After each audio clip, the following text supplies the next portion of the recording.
Welcome, everyone, to our summit. You are not your trauma. Break free from your past, rapidly heal negative patterns, and finally step into your calm, authentic, and lovable self. I am your host, Genevieve Solomon, and I'm thrilled to introduce you to our guest today, Fred Salzman.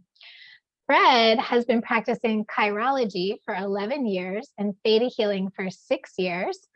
He has a BS in medical technology with over 20 years of experience in various testing laboratories. His experiences with the spiritual and science are beautifully blended in his practices. Welcome, Fred. Hello. Well, thank you for inviting me, and I'm very honored to be a part of this. So You're thank you. so welcome. Most people probably don't know what chirology is. Correct. Most people call it cryology, which, I get it, which Oh, is kind of because that's obviously a little bit different. That's more about freezing samples versus chirology, which chiro is the Latin word for hand. So it really is just the study of the hand. and when I heard it, when I met you, Yeah, I heard palm reading and I of course. thought to myself, like, oh, come on, really, palm reading. And then you proceeded Surprise.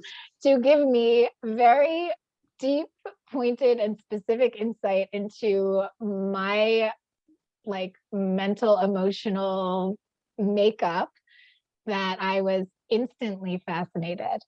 So, could you tell us just first of all, well, I'll let you lead the discussion because I would like, oh, Okay. tell us about this, and this. Yeah, I know. It gets exciting. It does get exciting, but one of the things that I really like is when you were talking about the differences between the hands and one hand, I think it's the left, and that is like the imprints, like the things that you can't change.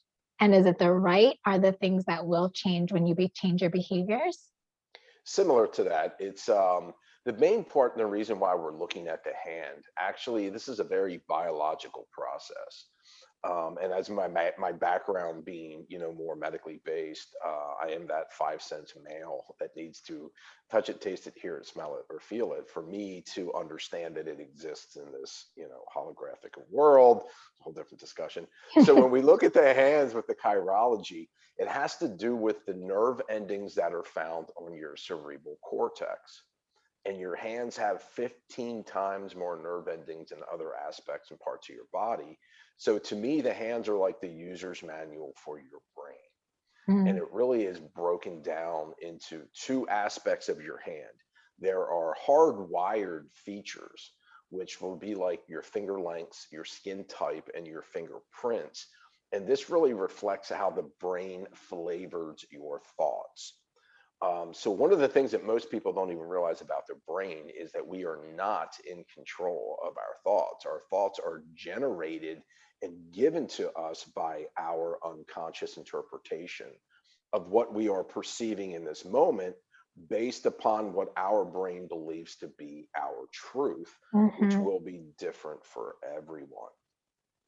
Now, when most people think about a palm reading or a hand reading, most people focus on the lines, which are those really cool little lines that you have all over your hands. And you may notice that they're different from one hand to the other. And your lines will change when your behaviors change. On both hands. Potentially on both hands, depending upon what is being chosen.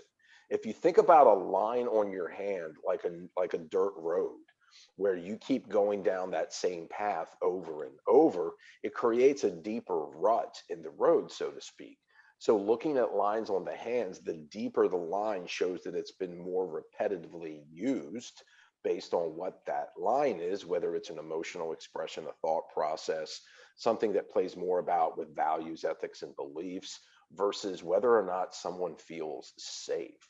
Mm. So the lines will reflect a lot of unique things. And when you talked about the dominant to the passive hand, that's the really interesting energy that plays out because your passive hand, which is the hand that you cannot usually write with. I Okay. have to throw that in there because a lot of people that may have went to some religious schools that weren't allowing people to be left-handed were forced to use their right hand to write. So it really kind of depends back on, to me, is like, what hand did you start writing with? That is determined to be your dominant hand. So the features that are on your dominant hand, which is mostly right hands for people in the United or in the world, actually a higher percent. What's on your right hand reflects how your brain views people in adult social situations, usually after the age of 16, when the brain has completely stopped growing and forming into its adult brain that you're going to be spending the rest of your life with. So that adult perspective really usually plays out in a career, because most people in careers, they're working with people that they probably wouldn't be hanging out with in life if they weren't being paid to do that. So it's more of like a social safe type of energy. Now, your passive hand is way more reflective of your childhood, your upbringing, and your family, and the first 5 years of your life. Mhm. And this is where your brain really takes on its truths and beliefs. And the challenging energy with that is most of us do not consciously recall the first 4 to 5 years of our life. So our brain is taking on beliefs and programs, which are probably going to be fairly traumatic, because we have to realize this is a perspective to a 3-year-old versus Mhm. a perspective to an adult. So our passive hands and the lines on our passive hands really get to show us some unconscious trauma that people may not be aware of. And that's why I think it fits in beautifully with what you're looking to do here, Genevieve. Thank you. Can you give us some examples of what you might do? Can you see my hand, or is that too like Um, Maybe hard? able to kind of show, like, my hand, this dominant hand of mine has the 4 major lines that you can have. Uh-huh. There's a vitality line which starts above the thumb and circles down towards the base of the thumb, or base of the bottom of the thumb towards the base of the hand. And Hmm. this is about how well someone feels grounded, rooted, and safe. I always look on the passive hand first, because it takes them back to where their brain started taking on their programs. And Hmm. that's a line that I see may not be completely there, or it may be broken. And a break in a line is reflective of a trauma. And remember, traumas to a child don't have to be severe, any type of severe. If you lost your favorite stuffed animal, or your whoopee, or your blankie, that's going to be incredibly traumatic to a child, Hmm. because that was their safety in their existence. So this line that circles around is pretty powerful. Another major line is a line that starts down in the base of your palm and it heads directly towards your middle finger. And it can be more in the middle of your hand, or it can also start from the outside across your thumb and coming up into your middle finger. And this is about, especially on the passive hand, this is about what you took on as your values, ethics, and beliefs. So was it something that you were told, which is usually coming through in religion, because religions can try to tell us what we should or shouldn't do, Hmm. versus what people have done? And that's where, as a child, we start to see hypocrisy. So I where see. people are saying one thing but doing another. So to the unconscious brain, that can really create a lot of feelings of not feeling safe, Hmm. or, just being around people and not being able to trust people. So that life path line isn't about life or death. It's more about how your concept of values, ethics, and beliefs were taken on. And there So you would that's look for a break too. correct. There's usually going to be multiple lines. You're going to have different starts of that line. Usually there's one in the middle, and then there's another one that can tend to come out to the outside. The one that starts to the outside is more about people's actions versus what you were told. Now, how that line interacts with your vitality line really is going to reflect on whether or not what you were being told or experienced was safe for you. Mm. So the thing with chirology is, it's like looking at a 100-piece jigsaw puzzle that is your brain. So sometimes we have to look at all the different features and then see how it all blends together, because we're not simple people up here. It's usually a conglomeration of a lot of overlapping beliefs and experiences. And it's not just silo based, like one belief is going to play out here and not interact with everything else. So the Mhm. lines on the passive hand are really able to kind of just show us what your brain took on as its truth in the first 5 years.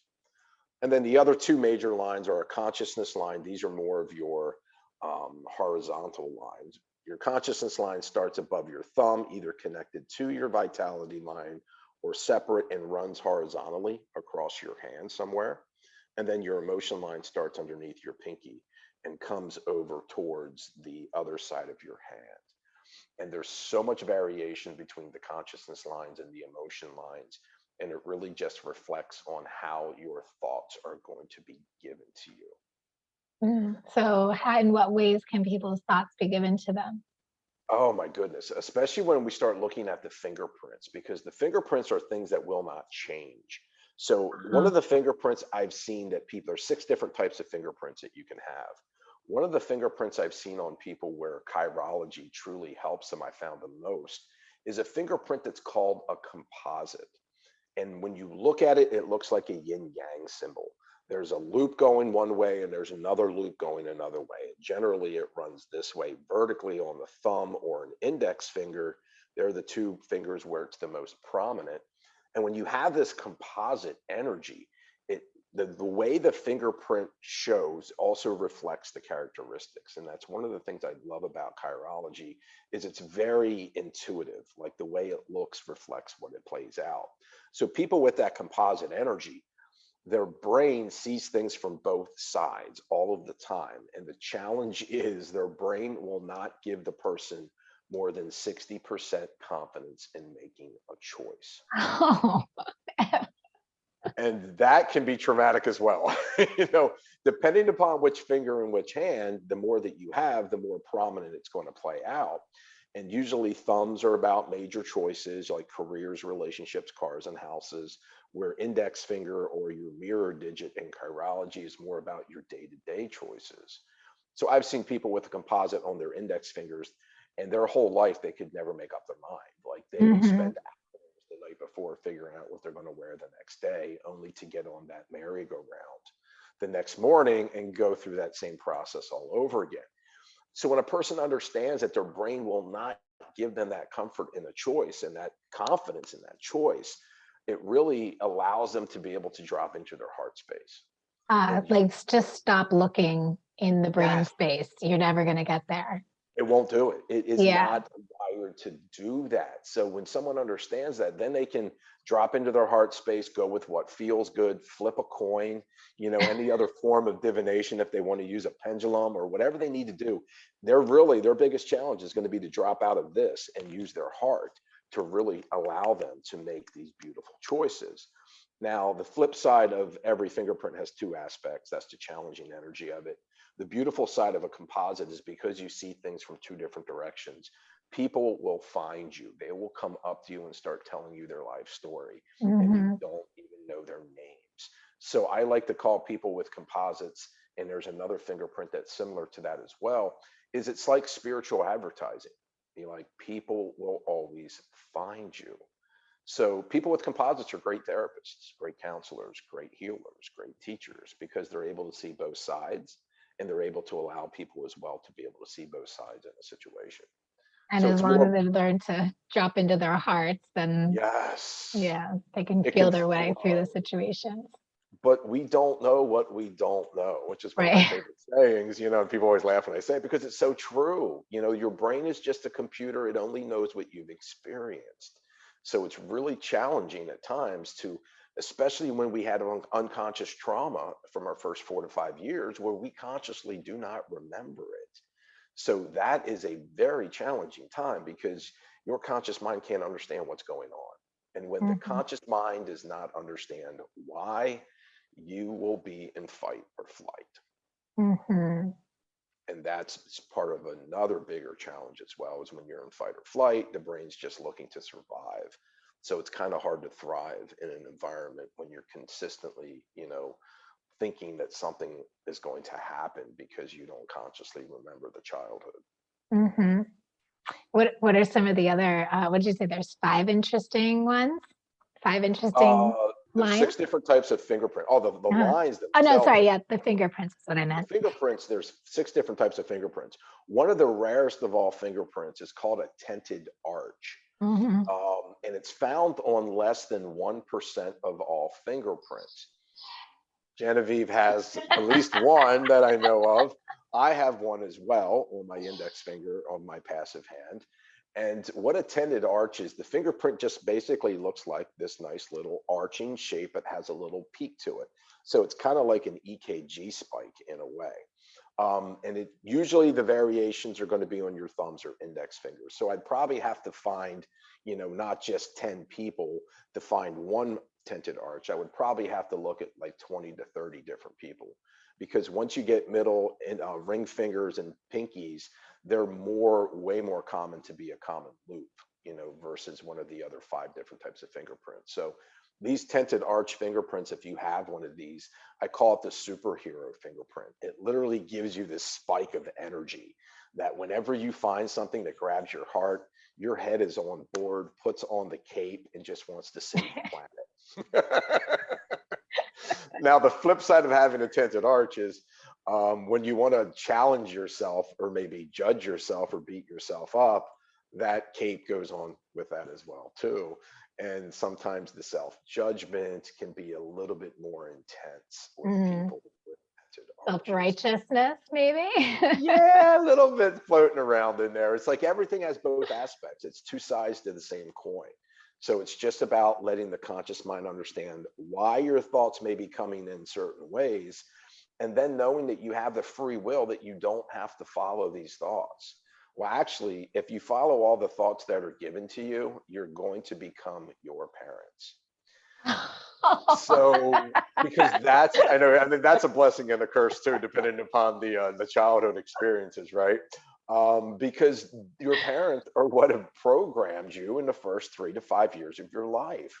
So the thoughts that you're having from those experiences are basically your parents' viewpoints, and however they raised you and whatever was experienced during that time. And so many people see this, especially if you have siblings or maybe even yourself. You start realizing as you get older, you're like, oh my God, I'm becoming my father, I'm becoming my mother. So we want to take the good, the beautiful, loving aspects of these situations, and we want to bring love to those more fearful type of situations. That way we can create that balance. To me, the biggest thing unconsciously isn't about removing all fear. It's about balancing all of our programs so you have an equal balance between love and fear. Then there's not a strong emotional reaction that's going to go with it. You're in that neutral state of balance where you can see both sides. And then you have the free will to pick and choose whatever you want. And why would you ever choose something out of fear if love is an option? Just a lot of our traumas create imbalances in our unconscious where fear seems to be the only option. So when that fear comes up, how do you deal with it? Do you ignore it? Do you repress it? Do you distract yourself with it? Whatever that energy is, because you really just don't want to deal with it, or you may consciously have no idea what it means. And that's where the lines on your hands, on your passive hand, can really show you a lot of interesting things about your experiences in your childhood. And so when you start to, what I always thought of when you were telling me that is, that saying like, oh, that's a deep groove. And I always thought it was like, just a metaphor, like, oh, it's a deep groove in the brain, like, like you're in a rut, but like literally it's a deep groove in your hand. So when you start to forge those new paths, and then you start to see the grooves get lighter, which is fascinating to me. Yeah, or the ends of the line start to grow in different ways, which are reflective of a newer choice. It's like a new path that you're taking off of that road that you did before. And the lines will change when your behaviors change, because it's just a reflection of a neural pathway. And they've shown studies where they've taken palm prints of a person, and then that person would go through shock therapy. And then the next day, when they would look at their palms of their hands, there would be hundreds of more lines on their palms, because the shock therapy lit up all their neural pathways at once, and the hands are reflective of it. Oh my gosh. And then I guess those lines would further develop depending on how they chose to. If they would continue to use those. If they would continue. Wow. It's just like when you stop driving on a dirt road, it's going to get grown over. So sometimes you can see lines becoming weaker because path, that road is no longer being taken. And if Hmm. it's a traumatic situation, then you can start to see it. So generally, when I look at lines on the passive hand, it's reflective of the childhood. When I look at the lines on the dominant hand, it shows how they are playing out their adult life with those unconscious traumas. So if I still see the line breaks in the same spot on the dominant hand, it's reflective that they are still playing out those traumas in their adult life.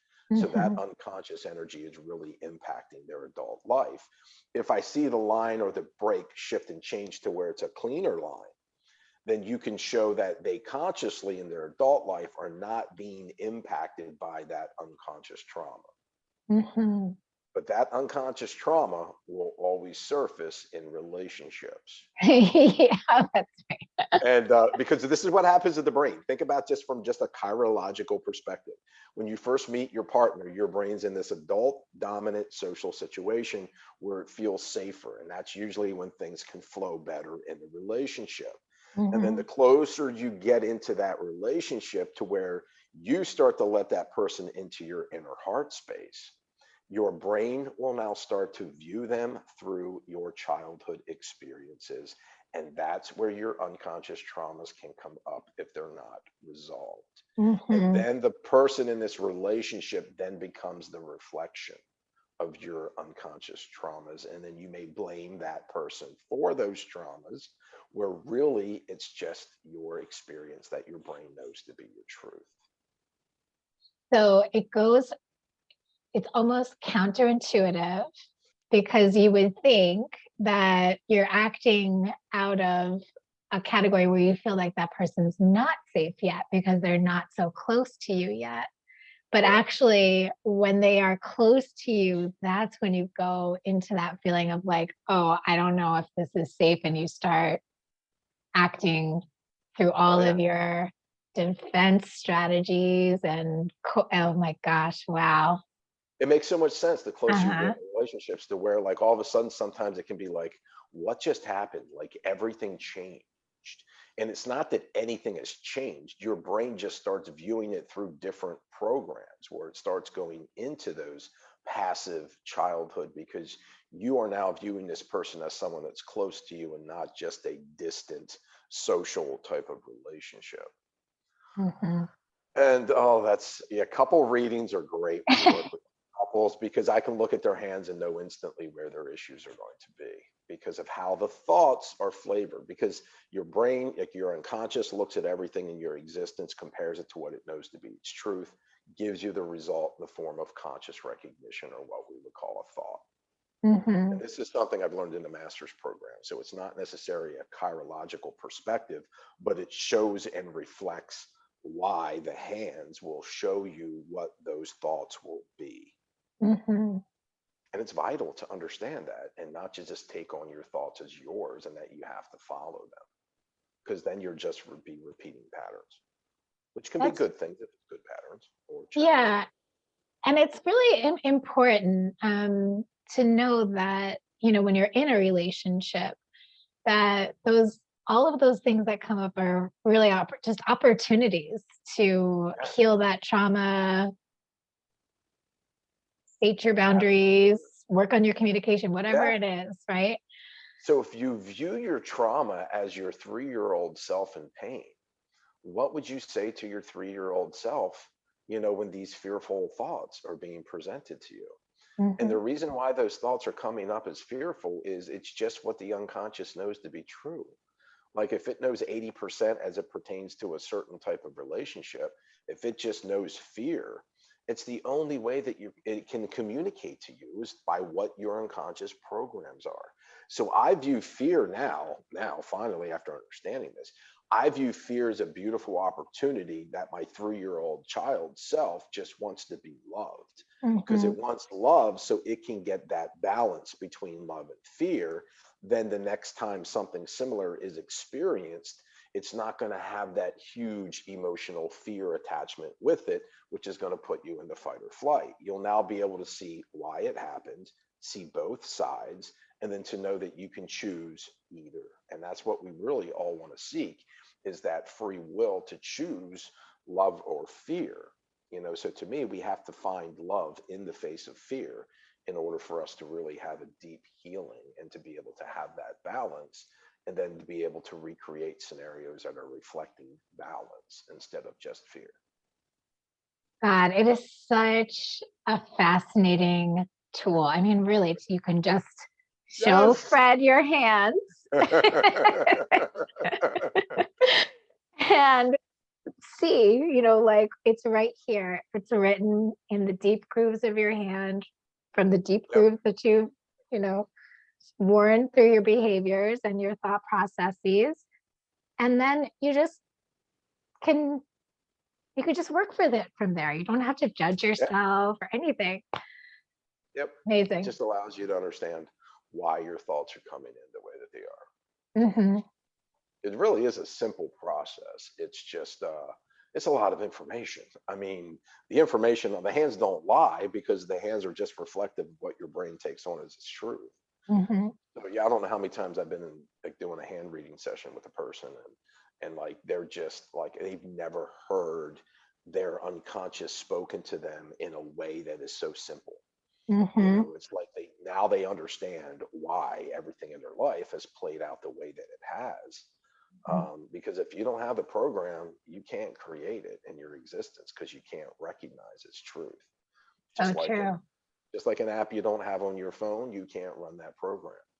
So your brain is really just an amazing computer that just knows what it knows. I remember when you read Lee's hand, my partner Lee, and you're like, oh, I guess you can't meditate. He felt so validated. I can't meditate. And it's right here in my hand. And Yep. I don't have to It feel gives like you I just can't permission. do it. Yeah. Yeah, it gives you the because you understand why, and then you don't beat yourself up so much thinking that there's something wrong with you. Yeah, and I'm already thinking of like some people I know who are just pained over every decision and just can't. And I'm like, I'm gonna send them to you. See if they've Yes, got that uh, that composite composite. fingerprint. It's fairly common. There's a lot more Hmm. people. I would probably say about 25% of the people have at least a composite. And there's been some people that had four composites, like on each of their thumbs and each of their index fingers. And I'm just like, oh my gosh, you poor thing. I can't remember if I Because have one. oh yeah, I don't remember honestly Oh, if you did. If you don't. Now there are a some people while that ago. can't make up their minds, and they may not have a composite, which is reflective of a program, which probably means there's some trauma in their childhood where they were always told that they never made the right choice, or Hmm. that they, You're or doing it that wrong. yes, no matter what you choose, it never works. Where it comes into like some, more or less, I guess, to really how you're viewing yourself and loving yourself. So it's really unique to see the behaviors and then what causes those behaviors. Because if it is a hardwired fingerprint, it's never going to change. But now you know why those thoughts are coming up, and then you don't have to listen to them. Hmm. But yeah, it's an amazing experience. It really is. I think it's something that every child should have done, when they get to a certain age so they understand. It's good for their parents. From newborns, I've looked at newborns' hands just to look at the fingerprints, just to let the parents know, hey, when they start getting into their 5, 6, 7, and 8, this is the way that their thoughts are going to be coming through. Oh Um, man, that's. so it's really, yeah. I think I'm gonna get you looking at my kids' fingerprints. I have a question. Have you Sure. ever seen anybody without trauma? No. No, right? No. Well, it's kind of like to me, if we come from this beautifully unconditionally loving space and we've been chose to incarnate into an existence, there's a purpose and a reason for that. And from my experience over the past, a dozen years with this, is that we've come here to navigate through fear.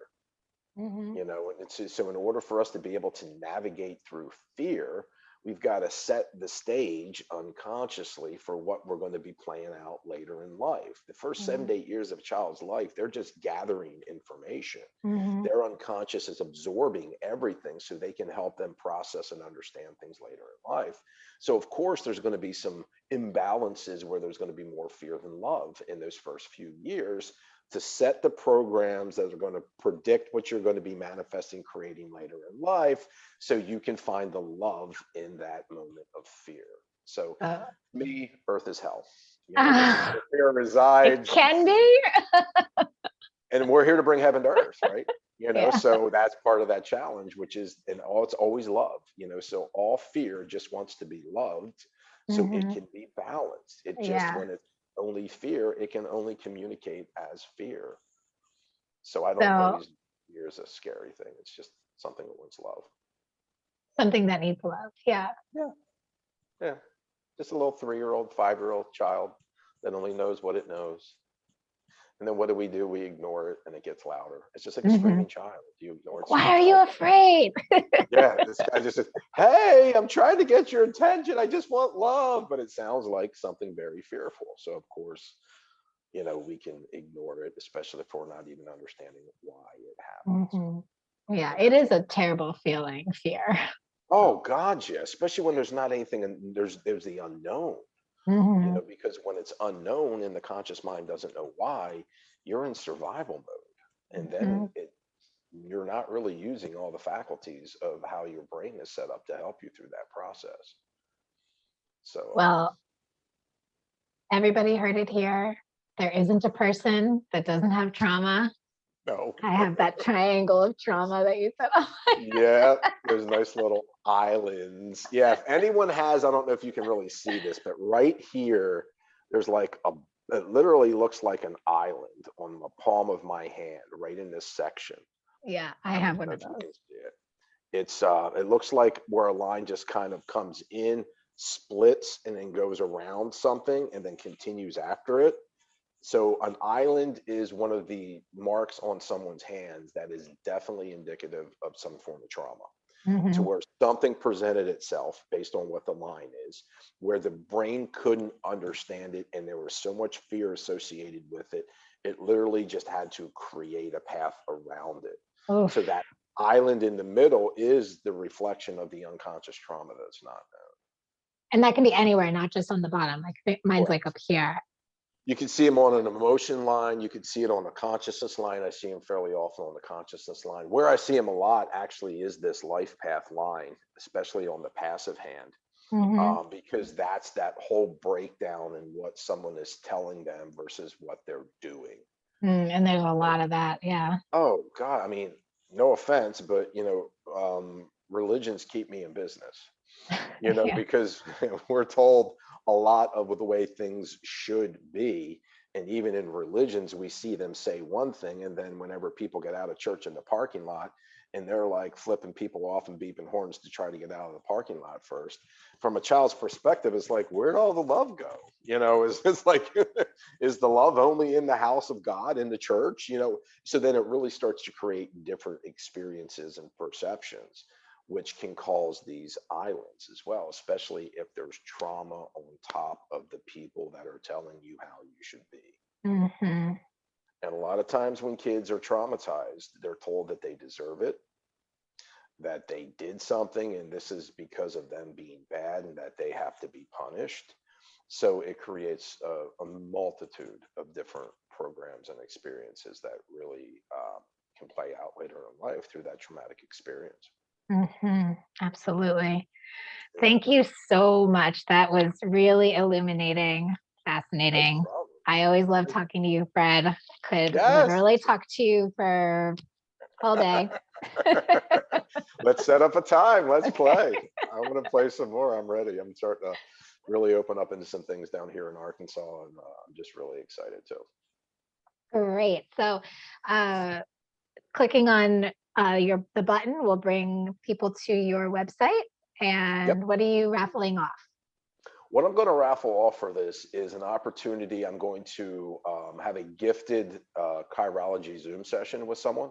Mhm. So I'll have up the setup to where people can reach out to my website, and I'll have the information on there that if you're interested in, I guess, in that gifted session, that you can just register with your email address, and then that will allow me to randomly select one email address after the summit, and then you'll be able to see and learn a little bit more about your own hands, your own beautiful brain, And generally, it's nothing that you don't already know. It's Hmm. just the more of the perspective of understanding why it's happening. Hmm. That way, it's not a fight or flight issue, and it can be something that can be consciously processed and chosen. Okay, good. And then hopefully, they'll get notified of all of the events you're cooking up over the next year or Yes. two, and they'll be on the Yeah. Fred Salzman email list. It's a great list. Yeah, it's exciting because I'm starting to do some online teaching as well. I'm going to be teaching an online chirology course coming up in March. Oh, great. So that may be a little tight for people here, but if people are interested, that information will be on my website as well. Perfect. Yeah. Thank you so much. And thank you, everybody, for joining us at our summit. You are not your trauma, where we're continuing the conversation of the healing journey and the many ways that you can go from trauma recognition to creator of your reality. I look forward to seeing you tomorrow. And Fred, thank you and goodbye. Thank you so much. Thank you, everyone.